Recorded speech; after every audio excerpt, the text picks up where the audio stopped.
I'm sure many, if not all of us here, are familiar with Murray's writings and his pronouncements. And today we're very pleased to have Murray talk to us on the founding of the Federal Reserve. So without further ado, I present Professor Murray Rothbard.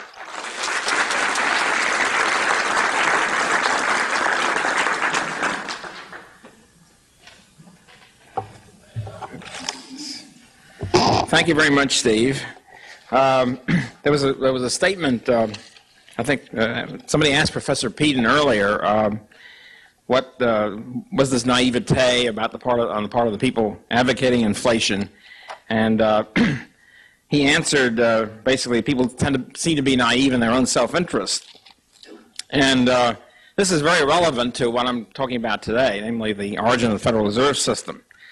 The orthodox view, so to speak, or the mainstream view of the history of the Federal Reserve System is very similar to the mainstream view of the history of all government regulation, progressive institutions, so-called, history of the public school system. All the history is written before about 1960.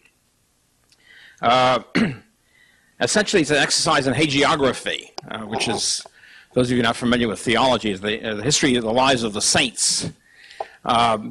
Heroic, enlightened people in some county, in Zilch County, North Dakota, whatever, decide there should be public schools, and they agitate for it, and backward types who don't want to pay more taxes are against it, and finally the enlightened people win out.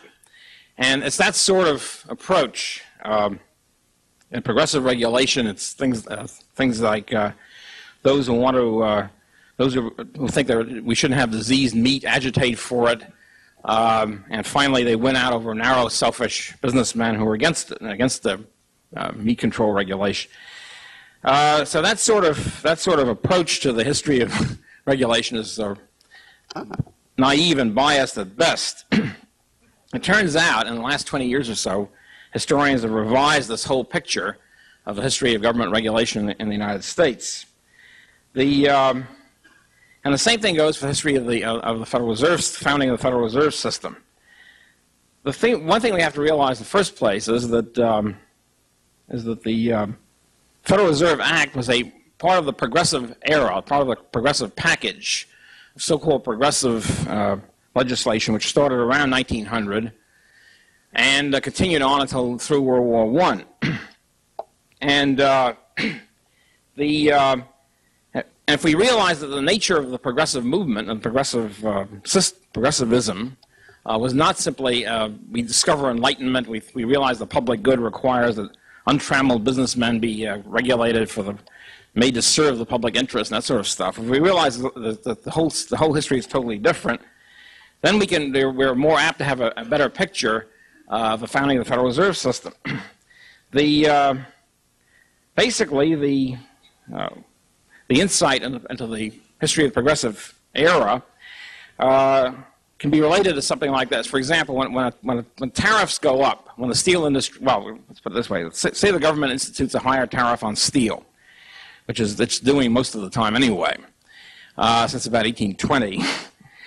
When the government institutes a higher tariff on steel or import quotas on steel, nobody really thinks that this is done because of far-sighted, enlightened people think we really need it, and therefore we come in and they persuade businessmen to go along with it and persuade the government to go along with it. Nobody really believes that. Everybody realizes that if the steel tariff goes up, it's probably because the steel industry is agitated for it. Okay? And then if you check on this hypothesis, you find, of course, that's exactly what happened. Not every person in the steel industry, but basically the steel industrialists, realizing that they're inefficient and being outcompeted by foreign steel, decide to agitate for a higher tariff. So in things like tariffs, this is common practice. You're not called an economic determinist or a Marxist if you make the statement that tariff went up because industrialists in that particular industry agitated for it. And yet for anything else, this somehow becomes a no-no or verboten kind of proposition to entertain. For any other kind of regulation, banking regulation or whatever, down to things like foreign aid and war, to make the similar statement, in other words, to go a little bit deeper into just tariffs, where the thing is obvious, the tariffs are agitated for by the particular industry, to expand the analysis a little bit, becomes unrespectable, to say the least, and both among historians and among everybody else. So people engaging in this sort of analysis, or power elite analysis, if you want to call it that, it's not very common either in historical profession or in the rest of scholarship or in the public. And but in the last 20 years or so, there has been quite a bit of it, and it's revised. It's helped to revise our whole viewpoint of what happened in government regulation in general and the progressive period in particular.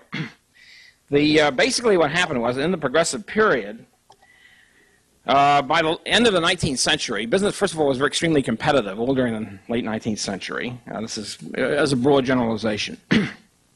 And prices were falling throughout. In other words, from the Civil War down to about 1900, late 1890s, prices were generally falling. And they were falling for good reason, namely that business was so competitive and the economy was so productive that the supply of goods and services was increasing at a rapid rate. In other words, that's when America industrialized. It was the biggest period of economic growth in the history of the world. And standard of living went up, and productivity went up, and prices fell. This did not mean that businesses were suffering, because costs were also falling as the productivity increased and mass production increased. So in this situation, many business groups who tended to be inefficient try to correct this, try to correct this price falling situation by organizing cartels. In other words, by organizing a cartel of each industry so that they could cut production and raise prices. And this was tried in industry after industry, starting with the railroads, which were the first big business in the United States, first large-scale business, and continuing on through manufacturing by the late 1890s. Either trying through cartels, formal cartels, or through mergers. And in the late 1890s, the theory was, we'll just merge into we'll have one big firm for the entire steel industry, the oil industry, etc., and then we'll be able to cut production and raise prices and raise profits at the same time. So they tried this systematically. This was the ideology, so to speak, among businessmen, that the way to benefit for all of us is to have quotas, either formal quotas as in cartels or in mergers where you just agree that you will have certain shares of this corporation, and then we'll cut production and raise prices. That was the great goal. All of this was a total flopperoo, and case after case, literally hundreds of cases of this kind of merger or cartel, they all flopped. And they flopped for two basic reasons. One is that an economic theory can predict this, and this is confirmed time and time again. Two basic reasons. One is, well, the basic reason is that the industry is free. Government did not step in and force people to accept the cartel or accept the merger. So what happens is that as soon as the cartel is formed or the merger is completed, and then they cut production and raise prices and profits go up, other businessmen come in and say, hey, this looks like a great industry here, the zinc industry or the oil industry or whatever, railroads. They're making a lot of profits. Let's nip in there and outcompete them because they're raising prices.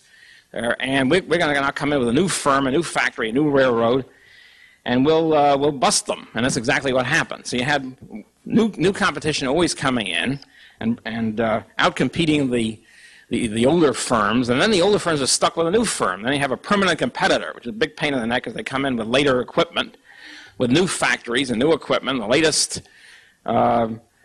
technology, etc. And now they have a permanent new competitor on their hands. So the whole thing became a big pain in the neck for them.